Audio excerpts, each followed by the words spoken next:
اور پھر 14ویں تعریف، اللہم انی اسألک بأن لک الحمد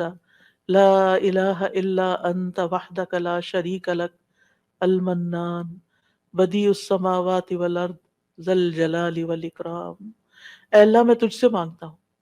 یعنی پہلے تعریف کر لی ساری، پھر آخر میں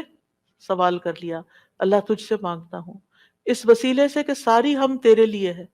تیرے سوا کوئی اور معبود نہیں، تو اکیلا ہے، تیرا کوئی شریک نہیں، اے بہت زیادہ احسان کرنے والے اور آسمانوں اور زمین کو پیدا کرنے والے، جلال اور اکرام والے۔ نبی صلی اللہ علیہ وسلم نے ایک بار ایک آدمی کو اس طرح دعا کرتے ہوئے دیکھا تو آپ نے فرمایا،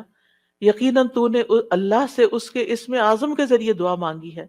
جب اس کے ذریعے دعا مانگی جائے تو اللہ اسے ضرور قبول کرتا ہے، اور جب اس کے ذریعے سوال کیا جائے تو ضرور عطا کرتا ہے۔